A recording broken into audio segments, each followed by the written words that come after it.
is going to go, and this is assuming that the gold lane is like one side is winning. I would say even if it goes 50-50, it's more likely that Bigetron is going to get more oppressive because of this Boxia pick.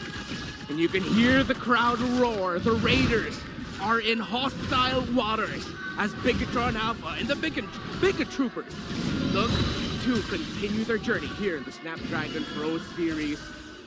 An orange start, actually, for Demon Kite. Both junglers starting the orange buff, so we might see a, let's say, this opposite side rotation for both junglers. There's a hook coming in from Supervin, but we'll be able to reset that, so no delay here onto the farm. The Boxer, though, just a little bit faster right now. Yeah, just a wee bit faster. Demon Kite walks on backwards, knowing and expecting Superken to actually go and make an attempt for this steal, or at least try to get ahead in EXP, forcing Demon Kite to use an early retribution. Yeah, he gets to seal it in. Oh, but Light might be, dangerous waters here for him. And once again, Superken just being super annoying right in the face of Demon Kite. It's like, you got no retribution. I'm going to try and take as many camps and steal it away from you. Yeah. Let's take a look at the emblems right now. Weapons Master for the Farsa and the Beatrix. Actually, penetration is what the Farsa is going to be going for. So they know that they can snowball. And at the same time, they really don't want to... Oh, Superman, that was smooth. Very nice Iron Hook, but here comes Superken to try and finish off this kill to make sure that Mike gets punished by the Voice Poissons. Moreno finds first blood into this game, but even Demon Kite doesn't have enough damage to take out Supervin. The Electrifying Beast chunks out 50% of their HP, but no kill secure. Man, Supervin didn't need the Flicker Hook. He just used the Cyclone Eye hook. And that's gonna be Bigetron Alpha getting the first turtle of the game. What a start there by Supervin. And of course, we mentioned a rematch because we gotta go way back to last year when Supervin was still with RRQ. It was Light versus Vin. And we all know who got the last laugh there. I think Supervin's been waiting for this for quite some time, and kind of poetic that that's how we started off this game. Revenge might just be sweet for Bigetron Alpha, but let's see, because yesterday, RSGPH, especially against their, especially when they dropped their match, it didn't look very RSGPH at all. Like Leo mentioned it many, many times, and I think hopefully Bigetron Alpha can start picking up on those mistakes. Yeah, they continue. Ooh, a smooth drive-by steal by Superken, and that is a purpleless joy on the side of RSGPH. GTP, Grand Theft Purple, as Leo would call it, and this is not going to be good for the next sequence here for RSGPH, because it seems like Bigetron Alpha are reading the rotations of RSG well. They might be able to stop any next major sequence RSGPH wants to pull off. Yeah, Supervin actually trying to make an attempt earlier, utilize his flicker very early on, so you won't have it for the upcoming neutral objective, but that's totally fine, right? Because at the end of the day, it's about the pressure that he can apply. Does Bigetron start walking in? He lands the Iron Hook. Didn't need the flicker for that one. Superken secures the kill. Bigetron Alpha are in the zone right now. RSGPH looks like they still haven't shaken off the cobwebs from yesterday's matchup. Light almost getting hooked there, but yeah, comfortably in the zone is Bigetron Alpha. With Demon Kite's resources getting taken away from him, I think now RSGPH are just looking for a not so disturbing transition into the mid to the late game. They're just trying to minimize the damage. Rizzo diving him, popping the sprint to chase him down and to make sure that he didn't have to close too much distance to actually secure the kill. Nicely done by Cerezo. Cerezo has massive arms in real life, so that deals double the damage. Physical in-game, emotional IRL as Bigetron Alpha will focus on to getting the second turtle. Sorry, I can't deal with that. The camera doesn't do him justice to show how big his biceps actually are. But now, once again, Superken being impressive as ever, 2 levels ahead of Demon Kite so far, making sure that his presence is known. Bigetron, let's see what their next major sequence will be as they have now secured the first 2 major objectives of the game. Biggest question is, will RSGPH trade out the third turtle to go for a push onto the EXP lane?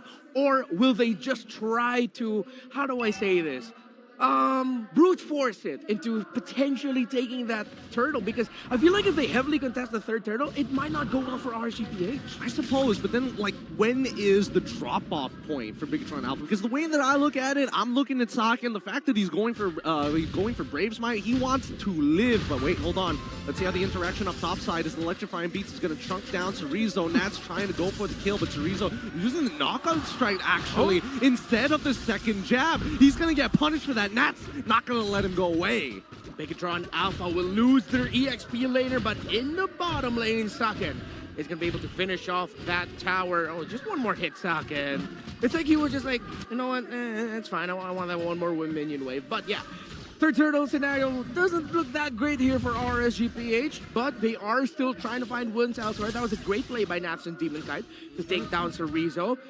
Purple buff going to be spawning in 13, and I think they're going to do everything they can to make sure Demon Kite gets that. Yeah, they're trying to slow down up on that top side of the map, but RSGPH are now starting to clump together, expecting Superkin to actually go for the invade. If they can punish this, that would be ideal. Superman gets forward, locks down Aqua. He's gone. He's done for. The Blazing Duet to follow it up. Nats down past 50% of his HP, and even the purple buff being taken away by Demon Kite. But now, at least with the Divine Judgment, pulling Superfin out of the way, and able to secure the kill as well. Superfin as well.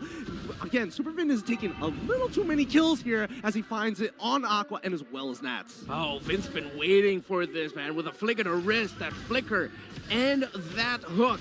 But RSGPH got to turn it around. Great call by Light to go for that Divine Judgment, and that's going to be Chorizo going straight to the back. RSGPH, heavy contest for this third turtle. Chorizo can secure this kill on towards Demon Kite side. That champion stance, don't disrespect it in the early game as top tier 1 breaks under the weight of Saken. Bigetron Alpha right now just look way too heavy for RSGPH. They lose towers on the sides. They lose the third turtle. The Bigot Troopers' coding of non-stop aggression continues. RSGPH, what else can they find in a game where little by little they're running out of options? Again, they're just trying to starve out Demon Kite right now, making sure that his jungle is not his own. With the tier 1s already broken on all sides for the side of RSGPH, they have full access to the enemy jungle. The Big Troopers looking to invade. Nats and Light working together. Good. Divine Judgment over the wall. Oh my goodness! Aqua with a flip already with the feathered airstrike and the help of the Bennett's Rage. Big damage. Superfin on the run. Moreno's gonna terrify them, but no, a good stun from Aqua to allow him on to secure the kill. RSGPH's Light finally getting pulls on his own. Get over here. And they got there, but oh, here's BTR. Oh, Chorizo gets Nats. He's able to block Chorizo from securing the kill, but Saki with a Blazing Duet will find Light. Gets out with a BMI, and Moreno chases down Nats, but he doesn't want to go any further than this, giving respects to Aqua. A little bit too eager was RSGPH to crack open that mid lane. As we now look at the items, let's compare the progress of the two EXP laners, the ones who was focused going into this game.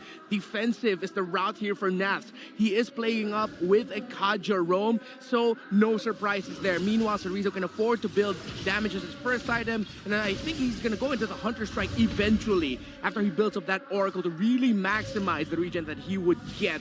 Now, for the Marksman, on the other hand, despite everything that happened, not that massive a lead just yet for Saken, but that is 2 items over 1 compared to Eman. That's true. That's a lot. Let's make it 2 already. Oh, okay. He's catching up, right? He's catching up. 800 gold lead. Not going to mean too much for now until the next item, Power Spike. But more importantly, I'm seeing that Moreno, he hasn't died a single time yet. He's actually outscaling Aqua as of right now with already an Enchanted Talisman and a Lightning Truncheon. Keep that in mind. Not everybody has magic resist. Yep, and RSGPH know that they cannot contest this Lord. A free one for the Bigot Troopers, but RSGPH will crack open the top unless BTR, can they smell something here? Oh, Demon Kite so close to Finn, but Demon Kite said, no, I'm getting out of here.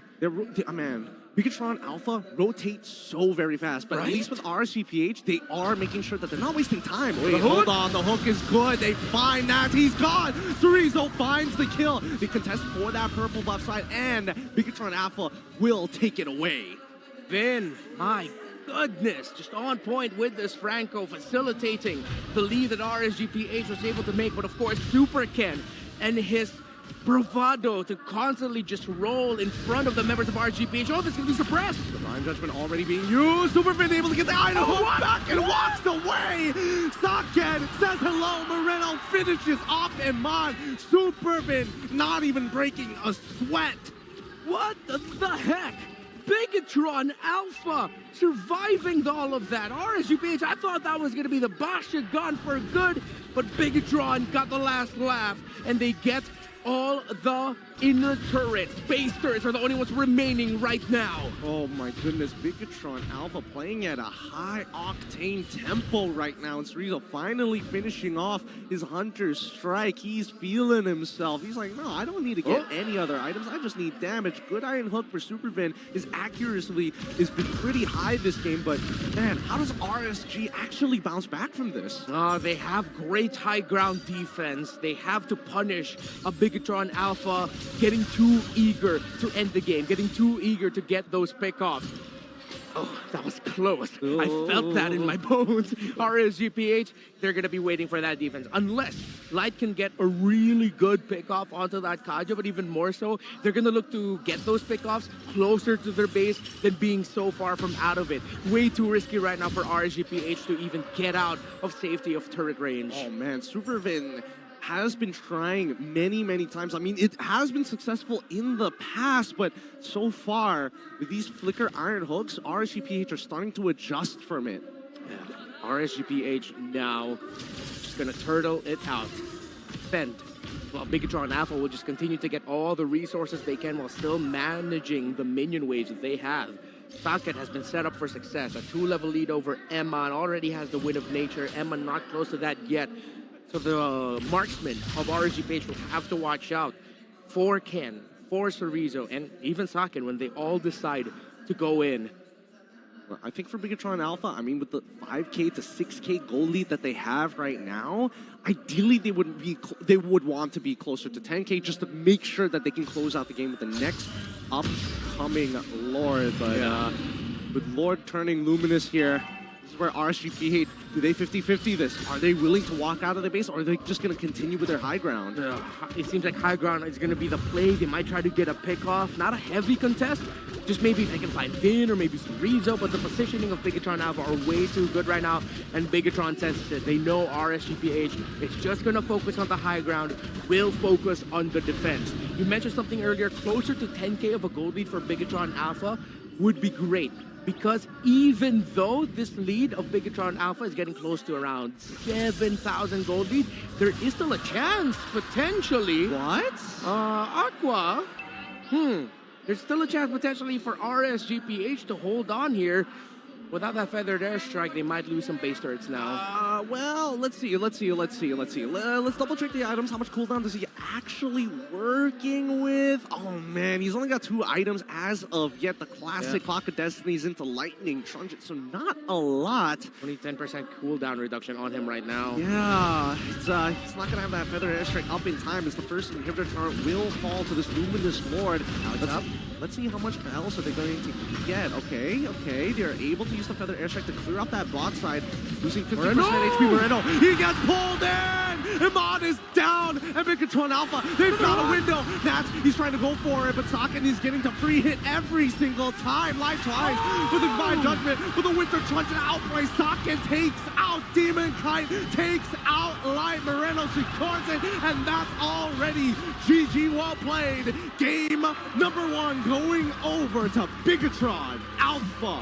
Thundering is their performance as the drums here in Astora Sanayan beat to the tune of Bigetron Apha. RSGPH can just sit and watch